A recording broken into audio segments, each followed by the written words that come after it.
Welcome to the Vision Room, a brand new podcast series by Vision Scotland. I'm your host, Heather Suttie. Today's guest is a very familiar face on UK television, a Scottish presenter best known for hosting A Place in the Sun. You'll also recognise her from a range of other programmes, including Animal Park and daytime TV, and gracing the front cover of very many magazines. The brilliant Jean Johansson has built a career connecting with audiences through warmth and honesty, whilst balancing life as a busy mum. Today we'll talk about her career, what drives her, and how looking after your health, including your eyesight, fits into a busy public-facing life.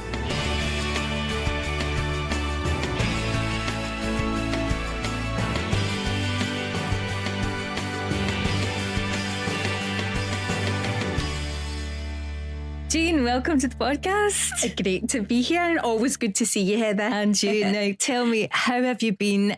You've been working in telly for how many years now? I got my first job in 1999. Can you believe that? What year did you get live and kicking? 2001. Right, okay, wow. We're going back a long time. We are indeed. Yeah. So how did you make the break into becoming a children's TV presenter? Because way back then, it was a really difficult industry to get into, wasn't it? It was difficult, but I got in a really great way when they used to do open auditions. So BBC Scotland had said, we're looking for this new magazine show that will take over from Blue Peter that was going off the air for 6 weeks for the first time. I don't think they'd ever done that before. So they wanted to replace it with something young and funky and just different. So they wanted presenters from all over the country, and the sort of Glasgow leg just said anyone can come in, which is so great, because if you needed like a stage school background or a training of ballet or dance, I would have never got in. So it was walk in off the street, and I did. And I think there was about 300 teenagers over 2 days, and I got the job. Yeah. And I'll always be proud of that, most proud of that, because I know that everyone was competing for this role. And I went in there and fought like a true Port Glasgow girl and got it. So yeah, there wasn't any agent or managers or, it was just, let's see these kids and give the job to the best one. So yeah, that's how I got into telly. So doing mental arithmetic, I think you've been working in TV for 27 years. 27 years. I know I don't look old enough. It's not about how you look, it's how you feel. It's true. How has the media landscape changed since you first landed that gig? It's beyond recognition. It's nothing like it was back then. It's everything. All the parameters are different. The rules are different to get on telly. You have to have a certain amount of followers or be an influencer or have a certain amount of celebrity. I think now is the easiest way to get onto telly. When young people come to me now and say, I want to get into television, I sort of say, apply for Love Island or get in through a reality show, because it really is the fastest route now. It's changed. It's so fast moving. I have friends now from ITV and BBC and Channel 4 who just talk to me about cuts and people being let go and the rise of AI and the rise of the influencer. So it's so different from when I first started. It's just not recognisable. And that might not be a bad thing, because I think you always have to move with the times, and I'm trying. I mean, you've done so many shows. We'll talk about A Place in the Sun, because that's probably the show that you've maybe been doing the longest. Probably, 7 years I've been on A Place in the Sun, yeah. What is it about that show that you love the most, apart from obviously being A Place in the Sun and having a fabulous wardrobe and finding people great properties? Like, what is it that you love about the show? It's really the house hunters, the different people I meet every week. I think that's, more than being a TV presenter. I think my superpower has always been connecting with people quite quickly. And I think that's the Glaswegian in me. I think that's something that we can do quite easily as Scottish people. So I sort of just have these two different humans every week with a different story and a different aim and a different dream. And that's what keeps the show, just different for me every week. Otherwise it would be the same, which would get boring quite quickly. So seeing people achieve their dreams, that's probably it. I know that sounds a bit cheesy, but when I've got a couple, from Bradford who have came on with a small amount of money and made this decision and done it with us through a TV show and then left at the end of the week and their lives are changed forever. I love that. And I think that's what the audience love as well. So that's probably the best part of it. It's meeting different people every week and the travel. seeing different parts of the world. Tell us about some of the other shows that you've worked on, particularly about documentaries, because that's one thing that you are very good at. It was coming out of my comfort zone to do a documentary. I think I'm known. A lot of people still know me as a kids TV presenter or a Place in the Sun's a daytime show. So very non-political, easy, breezy, which I am a bit like that. You know, I'm not ashamed to say I'm bubbly, I'm positive. I'm usually quite happy in my demeanour. And then I took on a documentary about racism.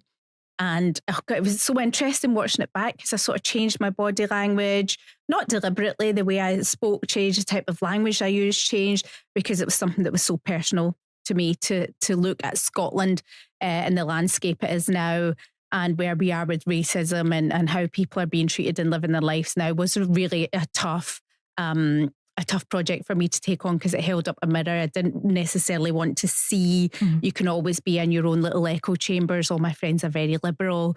They don't have any prejudices. We're all really open people. And I had to step out of that and meet people who are not like that or who have suffered from that. And that was tough.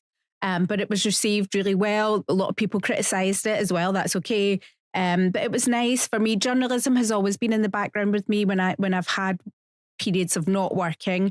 I went back and did my diploma in broadcast journalism. So I've always liked to know a story. And that was nice for me to have the chance to investigate a bit and go a bit deeper. And when it comes to telling stories, it's really interesting, isn't it, from the point of view of other people's worldview? Yeah. So for example, you know, this is a podcast about vision and you being a visionary with this particular documentary.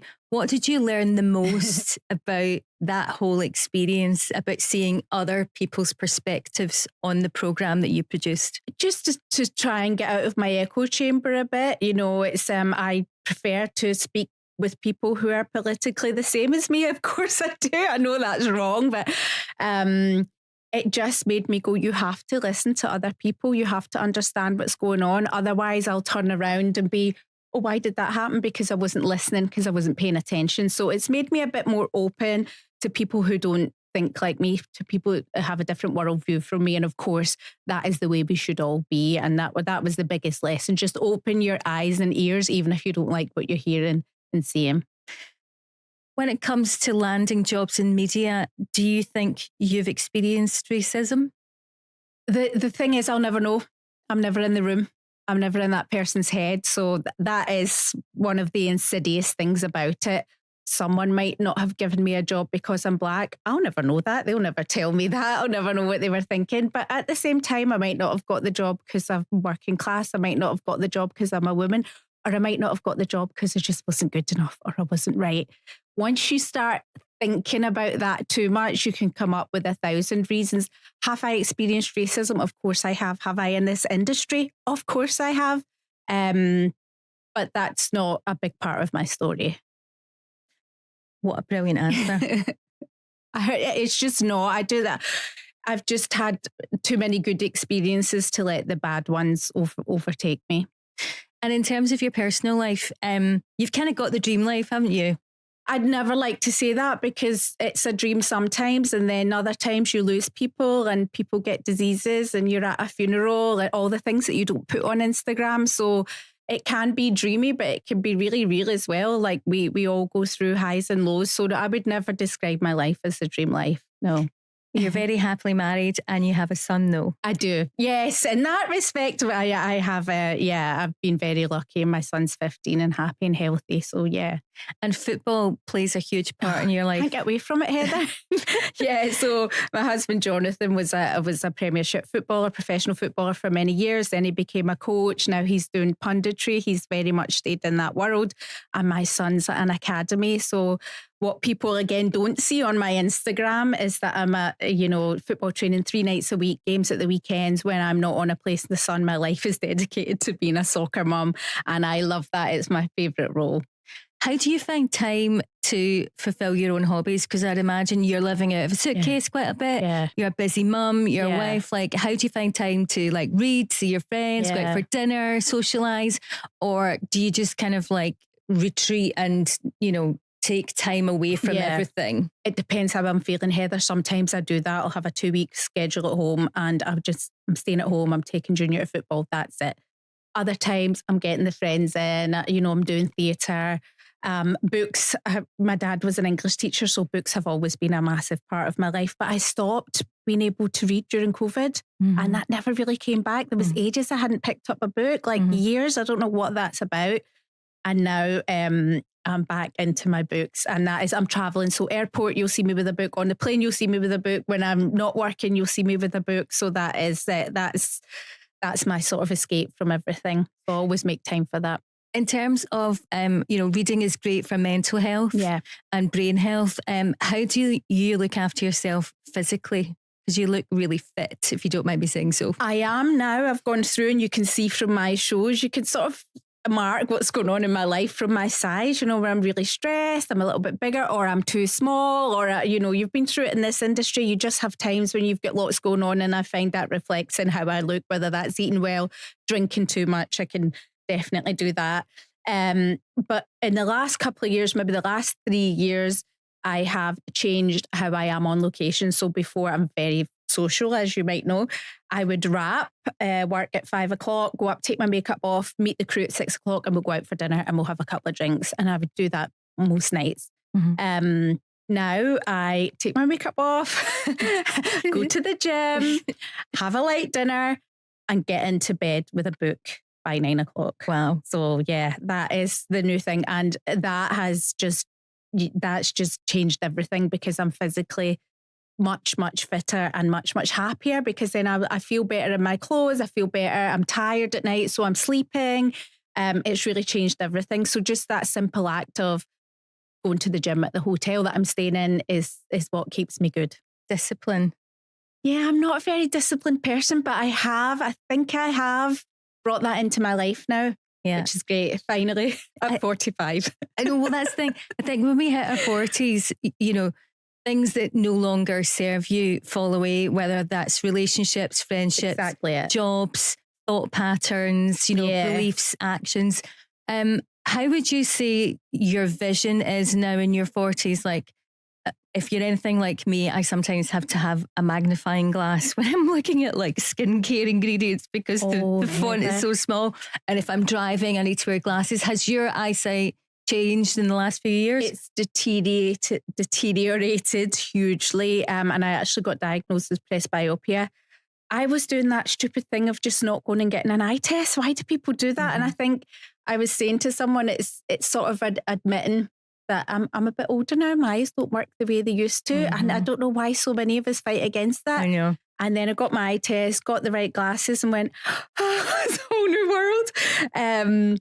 So yeah, it was quite personal to me, and I never thought I would be a glasses wearer. I don't know why, because it happens to everyone, but now I just don't go anywhere without my glasses. God forbid, if I didn't have my glasses in my bag, I would struggle through life. So yeah, it comes with age. And when you spend so much time in the sunshine, are you aware that you should be wearing sunglasses? And do you have prescription sunglasses? I do. I got them from Specsavers. Thank you, Heather. It's things that nobody tells you about as well. It's not good to be in direct sunlight all day, and I am with a reflector, by the way, in front of the camera. So it's something I'm aware of. There's not that much I can do I can't wear sunglasses on camera, unfortunately. So I'm keeping an eye on that, and I would actually like to know a bit more about the effect that sunlight has on the quality of your eyesight over time, because I've been on the show for 7 years. So yeah, I've definitely look into that, but as much as I can, I protect my eyes. And have you ever thought about vision correction? No, because I'm terrified of everything. In terms of, I can't put contacts in because the thought of the fingers near my eyes, the laser surgery, it just scares me so much. But someone told me about getting a lens put in, and it's been life-changing for him. So I might look into that and just sort of talk myself round to just doing something that means not putting the glasses on and off all the time, not panicking when I don't have my glasses, and just having something that works for me. I need to be a bit more open to that. I think it does definitely give you the freedom of choice. What have you got? So I wear contact lenses. Right. I also have to wear glasses for driving and cinema and TV. No, I don't have them for that. It's text that's reading with me. Yeah. But it's definitely something that I would consider just from, learning a bit more about it. I think if you educate yourself, then it's definitely something that's worth investing in, if you like. Because that's the thing, like we invest in the hair care, skin care, clothing, don't we? But we sometimes forget about our eyesight. Yeah, well, my colleague said it's been life-changing for him, so I will look into it. So what's next for Jean Johansson? What's next for me? More A Place in the Sun. I'd love to say, I could sit here and say I've got loads of projects on. The amount of projects out there have, Heather, dwindled. People are going back to their old habits, whether that's reversing on diversity or going back to the same old faces or the safe bets. I don't think I've ever been a safe bet, unfortunately. So I think that's one of your USPs. I hope so. So you'll be seeing the same faces, the big names, the big followings, and that's fine and that's great for them. But it's a shame because not only do sort of the talent at my level miss out, you're not seeing any new talent, and that does stick with me a bit. There isn't going to be a girl walking in off her council estate into a big open audition that will get her on the BBC. It's just not going to happen now, and that is so sad because that's how we both started. Yeah, we don't have any formal training in music, acting, singing, drama. Absolutely. I do think though, things are going to change. I think that we're all going to start leading a much more analog lifestyle. And I also think that it's going to become less about influencers and more about real people with real voices and real experiences, because any influencer can be paid any amount of money to promote a product, a brand, a service. Whereas, what's missing in journalism, which I know that you're passionate about, is, in the past, it used to be a journalist who was respected, who had an opinion, who'd done the research, could present the facts, whereas influencers, to my belief, don't really present the facts. Compromised, they're advertising. So I think it's going to change. I would like to see it changing, and I think our generation, sort of 40 plus, is sort of knowing, because we knew life before the phones and how good it was and how simple it was and how much nicer it was. It's easier for us to go back to it. Do you know what I mean? And just go put that down. And I'm really working on that, staying off my phone. So I hope so. I just wonder with telly, if it always moves forward, I don't know if they'll ever go back. That'll be quite a brave step. But let's see. You never know. Indeed. Now, one thing I wanted to ask you as well is you've been so fortunate with your magazine covers. We've seen you on Scottish Women, I love that. And Hello and OK. Like, what's it like when you're doing, a front cover of a magazine? It looks terrifying to me, but that's just because... Well, no, that's the thing. I'm an ex-model as well. When I was in high school, I was modelling part-time, which is the reason I could walk into that open audition. I sort of had that bit of confidence in being in front of the camera. So that's never fazed me. I always think it's a huge privilege. I used to queue up, wait for OK to come out to see Victoria Beckham's wedding, or who was Jordan marrying next. Or I loved those magazines. I loved that era of Heat and, OK, Hello. Sky, Loaded, Nuts, Elle, Stylist. Yeah. Exactly. So I always just feel hugely privileged, and I probably don't think about it enough, but I just, for other young working class Scottish girls to see me on the front cover, hopefully they know that they can aspire to that as well. I always had people that I was looking up to. When I was a guest on Live and Kicking, I remember just thinking, I want to do what Heather's doing. You can only believe it if you see it. And I think that's really important, so that, you always carry that you hope that one person's looking at that cover and going, that can be me. Scottish Women were great to put a woman of colour on the front cover, because there are loads of Scottish women of colour now. There wasn't so many back then. So that's hugely important to me. And it's just nice to see everybody being represented more. I remember you when you first started out. And I remember thinking, we're both from very similar backgrounds. I didn't have particularly supportive parents just because they didn't understand the whole concept of positive encouragement, which I don't know if that was the same for you. Well, I mean, my dad was a teacher, so it was always about grades and doing well at school and trying to get to uni, and everything outside of that was just not really good enough, I think, which is fine for their generation. My mum's an immigrant, so the education's always usually top of the... So, you know, when you turn around and go, I'm going to be on TV or I want to be a model, it's like, oh, can you not just get a proper job? A job or something. But yeah, when I look back for both of us, you know, being in our early 20s, we didn't have that cheer team, maybe, not the management agents. I've had good ones across my career, but, you know, I have to be my person. And, you know, there was reels going around on Instagram lately. I hope you do this because I would love to see yours from like the early 2000s and 90s. And I just put together some photos and put them in a reel of what were you like in the 90s. And I just texted a friend and went, I could just cry for her. Because there was just no one there going, go for it, Jean, do it. I've got siblings and they will always, you know, unconditionally support me. But I never had that person, and still we did. I never had anyone looking out for me. I never had anyone sort of helping me, advising me. I made so many mistakes, did so many things I shouldn't have. I sort of feel a bit bad for that girl because God knows what could have happened if I did have someone telling me right from wrong. But I guess that's life, isn't it? I sort of figured it out on my own, and we're still here with not having that. So I suppose that should be applauded. Absolutely. And one thing I wanted to ask you, do you believe in, you know, have you had a vision board? Do you believe in manifestation? Because you've appeared on so many shows. Yes. I mean, you've been on MasterChef, you've been on... Yeah, I manifested that. Okay. Yeah. So do you have a vision board at home? I do. Not now. I don't have one because now I'm letting the universe drop in whatever I'm supposed to get because that's where I'm at right now. But in the past, when I've wanted things, I have actually put pictures on vision boards, and so many of them have came through. And I remember saying to my agent, I'd love to do Celebrity MasterChef. And she was just going, well, you're not really a big name. And, you know, Animal Park's a bit, let's see. And the next year, I want to go on MasterChef. And then the next year, try and get me on MasterChef. And then a celeb booker. It's no more complicated than that. It just says yes. And I've always got to wait for the yeses, you know. When my agent went back 3 years later and went, this client, Jean, you know, she's doing bits and bobs. She's on the one show now and she's got Animal Park and she's doing X. Would you consider her for Celebrity MasterChef? And the booker just says yes. But I had to keep pushing. Yeah.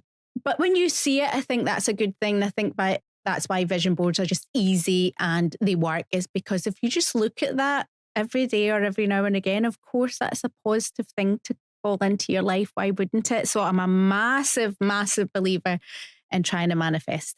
Okay. My final question, and one of the things that I love about your career the most, and that I was cheering you on so much, was you won Celebrity Mastermind. Proudest moment of my career. Based on your knowledge of Kylie Minogue. Yes! I also did well on the general knowledge, or else I wouldn't have won. You know, daughter of a teacher. I have the most useless, well, I thought it was useless, general knowledge. Like, you want me on your team in a pub quiz. Honestly, the things I know, Heather, I don't know why I know them. And if you ever do Celebrity Mastermind, see just sitting down in the black chair. Can't imagine. Oh, it's terrifying. Thinking about it, it's terrifying. So I'm proud of myself for holding my nerve. As you know, with live telly, that same thing just makes you breathe, get into it. Like, I've got to do this. This is live and it's happening now. You have to become present really, really quickly, and your brain has to work, which sounds easy, but it's not. Especially not when Clive Myrie's there, and Mastermind is such an iconic television show. I could not get that out of my head, but I was calm as a cucumber. I knew all that stuff about Kylie. And then after I got top marks in that, I again manifested. I went, I'm going to win this. Did you really? Yeah. There was a break in between that and the general knowledge, and I went, I'm going to win this. And I did. And Kylie Minogue congratulated you. He did. Yeah, we still haven't met. That's on my bucket list. But yeah, that was a really fun and really nice moment of my career. So maybe that needs to go on your vision board for 2026. Yeah, me and Kylie. Yeah, definitely. Jean Johansson, thank you so much. That was brilliant. Oh, thank you. It was great.